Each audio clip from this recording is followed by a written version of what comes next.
ನಮಸ್ಕಾರ ಸ್ನೇಹಿತರೆ. ನಾವು ಧರಿಸುವ ಬಟ್ಟೆ ಬಗ್ಗೆ ಎಂದಾದರೂ ಯೋಚಿಸಿದ್ದರೋ? ಅದು ಕೇವಲ ಒಂದು ವಸ್ತ್ರವಲ್ಲ, ಅದು ನಮ್ಮ ಸಂಸ್ಕೃತಿಯ ಕಥೆಯನ್ನು ಹೇಳುತ್ತದೆ.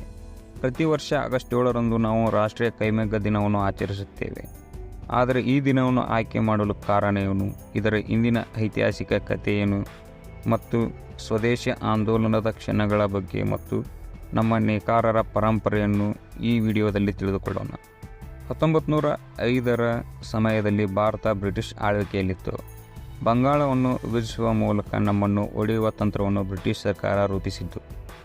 ಈ ವಿಭಜನೆಯು ಎಲ್ಲ ಭಾರತೀಯರನ್ನು ಕೆರಳಿಸಿತು. ಇದರ ವಿರುದ್ಧವಾಗಿ ಭಾರತೀಯರು ಒಂದುಗೂಡಿದರು. 1905ರ ಆಗಸ್ಟ್ 7ರಂದು ಕಲ್ಕತ್ತಾ ಟೌನ್ ಹಾಲ್ನಲ್ಲಿ ಒಂದು ಭಾರೀ ಸಭೆ ನಡೆಯಿತು. ಈ ಸಭೆಯಲ್ಲಿಯೇ ಸ್ವದೇಶಿ ಆಂದೋಲನದ ಔಪಚಾರಿಕ ಘೋಷಣೆಯಾಯಿತು.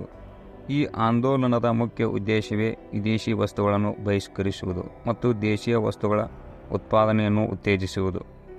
ಇದು ನಮ್ಮ ಆರ್ಥಿಕ ಸ್ವಾತಂತ್ರ್ಯದ ಮೊದಲ ಹೆಜ್ಜೆಯಾಗಿತ್ತು. ಸ್ವದೇಶಿ ಆಂದೋಲನದ ಮುಖ್ಯ ಆಯುಧವೇ ಕೈಮಗ್ಗ ಮತ್ತು ಖಾದಿ. ಮ್ಯಾಂಚೆಸ್ಟರ್ನಿಂದ ಬರುವ ಬಟ್ಟೆಗಳಿಗೆ ಭಾರತೀಯರು ನಿರಾಕರಣೆ ತೋರಿಸಿದರು. ಬದಲಾಗಿ ನಮ್ಮ ಸ್ವಂತ ಕೈಮಗ್ಗಗಳಲ್ಲಿ ನೇಯ್ದ ಬಟ್ಟೆಗಳನ್ನು ಧರಿಸಲು ಪ್ರಾರಂಭಿಸಿದರು.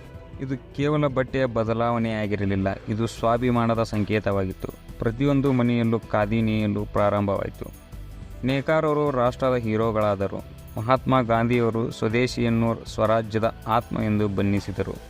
ಈ ಆಂದೋಲನವು ಭಾರತೀಯರ ಮನಸ್ಸಿನಲ್ಲಿ ದೇಶಪ್ರೇಮ ಮತ್ತು ಸ್ವಾವಲಂಬನೆಯ ಭಾವನೆಯನ್ನು ಬಿತ್ತಿತು. ಸ್ವಾತಂತ್ರ್ಯದ ನಂತರವೂ ಕೈಮಗ್ಗ ನಮ್ಮ ಗುರುತಿನ ಭಾಗವಾಗಿ ಉಳಿಯಿತು. 2015ರ ಜುಲೈನಲ್ಲಿ ಭಾರತ ಸರ್ಕಾರವು ಆಗಸ್ಟ್ 7ನ್ನು ರಾಷ್ಟ್ರೀಯ ಕೈಮಗ್ಗ ದಿನ ಎಂದು ಘೋಷಿಸಿತು.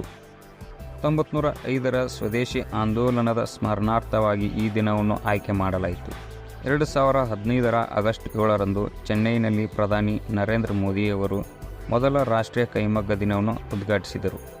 ಪ್ರತಿ ವರ್ಷ ಈ ದಿನ ನಾವು ನಮ್ಮ ನೇಕಾರ ಸಮುದಾಯವನ್ನು ಸನ್ಮಾನಿಸುತ್ತೇವೆ. ಸಂತ ಕಬೀರ್ ಪ್ರಶಸ್ತಿ ಮತ್ತು ರಾಷ್ಟ್ರೀಯ ಕೈಮಗ್ಗ ಪ್ರಶಸ್ತಿ ನೀಡಿ ಅವರ ಕಲಾ ಕೌಶಲ್ಯವನ್ನು ಗೌರವಿಸುತ್ತೇವೆ. ಇಂದು ವೋಕಲ್ ಫಾರ್ ಲೋಕಲ್ ಎಂಬ ಕಾರ್ಯಕ್ರಮವು ಸ್ವದೇಶಿಯ ಭಾವನೆಯನ್ನು ಮತ್ತೆ ಜಾಗೃತಗೊಳಿಸಿದೆ. ಕೈಮಗ್ಗವು ಸಾಂಸ್ಕೃತಿಕ ಪರಂಪರೆಯ ಸಂಕೇತ ಮಾತ್ರವಲ್ಲ, ಲಕ್ಷಾಂತರ ಜನರಿಗೆ ಜೀವನೋಪಾಯವೂ ಆಗಿದೆ.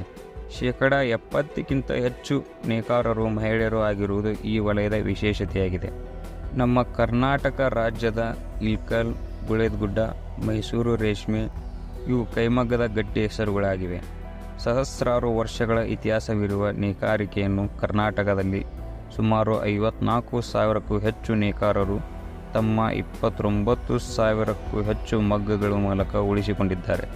ಇಲ್ಲಿನ ನೇಕಾರರು ಹತ್ತಿ, ರೇಷ್ಮೆ, ಉಣ್ಣೆ ವಿಶಿಷ್ಟ ವಿನ್ಯಾಸಗಳಿಗೆ ಹೆಸರುವಾಸಿಯಾಗಿದ್ದಾರೆ. ರಾಷ್ಟ್ರೀಯ ಕೈಮಗ್ಗ ದಿನದಂದು ನಮ್ಮ ರಾಜ್ಯದ ಪ್ರತಿಭಾವಂತ ನೇಕಾರರಿಗೆ ಸನ್ಮಾನಿಸಲಾಗುತ್ತದೆ. ಬೆಂಗಳೂರಿನಂತಹ ಮಹಾನಗರಗಳಲ್ಲಿಯೂ ಕೈಮಗ್ಗ ಮೇಳಗಳು ಜರುಗಿ ನಗರ ಮತ್ತು ಗ್ರಾಮೀಣ ಪ್ರದೇಶಗಳನ್ನು ಸಂಪರ್ಕಿಸುತ್ತವೆ.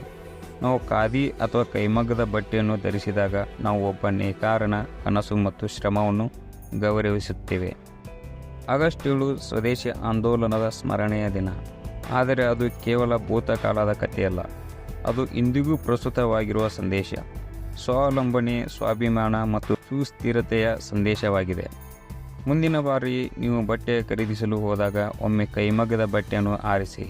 ನಮ್ಮ ನೇಕಾರರಿಗೆ ಬೆಲೆ ಕೊಡಿ, ಅವರ ಕೌಶಲ್ಯವನ್ನು ಆಚರಿಸಿ, ಏಕೆಂದರೆ ಇದು ನಮ್ಮ ನಿಜವಾದ ಶ್ರೀಮಂತಿಕೆ. ಈ ವಿಡಿಯೋ ನಿಮಗೆ ಇಷ್ಟವಾದರೆ ಲೈಕ್ ಮಾಡಿ, ಶೇರ್ ಮಾಡಿ ಮತ್ತು ಚಾನಲನ್ನು ಸಬ್ಸ್ಕ್ರೈಬ್ ಮಾಡಿ. ಧನ್ಯವಾದಗಳು.